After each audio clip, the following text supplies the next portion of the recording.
சிம்பிளாக டக்குன்னு டேஸ்டியாக பேச்சுலர் கூட செய்கிறது போல் இது போல் சூப்பரான ஒரு காலிஃப்ளவர் கிரேவி வந்து ரெடி பண்ணலாங்க. டக்குன்னு நம்ம ரொம்ப ஈஸியாக சிம்பிளாக செய்யக்கூடியதுங்குது. நல்லா ஜூஸியாக நல்லா சாஃப்டாக இது போல் பாருங்கள், நல்லா சூப்பராக நம்மளுக்கு சாஃப்டாக சூப்பராக இருக்குங்க. சைடிஷாக வச்சு சாப்பிட்லாங்க, சாத்தோடையும் வச்சு சாப்பிட்லாங்க, நம்ம சப்பாத்திக்கு வச்சு சாப்பிட்லாங்க. எல்லாத்துக்குமே ரொம்ப காம்பினேஷனாக இருக்குங்க இது சாப்பிட்றதுக்கு.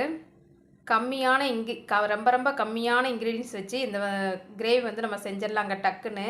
இது எப்படி செய்கிறது அப்படின்னு சொல்லிட்டு ஃபுல் வீடியோ லிங்க் வந்து நான் இது கூட கொடுத்துருக்குறேங்க. தேவைப்படுச்சுன்னா நீங்களும் செஞ்சு சாப்பிட்டு பார்த்துட்டு எப்படி இருந்துச்சு அப்படின்னு சொல்லிட்டு கமெண்ட் பண்ணுங்கள், லைக் பண்ணுங்கள், ஷேர் பண்ணுங்கள், சப்ஸ்கிரைப் பண்ணுங்கள். பிடிச்சிருந்துச்சின்னா ரேணுகா வீட்டு சமையலுக்கு தொடர்ந்து சப்போர்ட் பண்ணுங்கள். நீங்கள் இது இன்னும் கூட கொஞ்சம் சாரோடு வேணாலும் வச்சுக்கலாங்க, இல்லை ட்ரையாக வேணாலும் செஞ்சுக்கலாங்க. உங்களுக்கு எப்படி தேவையோ இது போல் செஞ்சோம்னா சைடிஷாக வச்சுக்கலாங்க, சாதத்துக்கு போட்டு சாப்பிட்லாங்க. சப்பாத்திக்கு நம்மளுக்கு வந்து ரொம்ப நல்லா இருக்குங்க. இல்லை இன்னும் கொஞ்சம் ஜூஸியாக உங்களுக்கு தண்ணியாட்ட வேணும் சாதத்துக்கு வச்சு சாப்பிட்றதுக்கு அப்படின்னா இன்னும் கொஞ்சம் தண்ணியாட்ட கூட நீங்கள் செஞ்சுக்கலாங்க.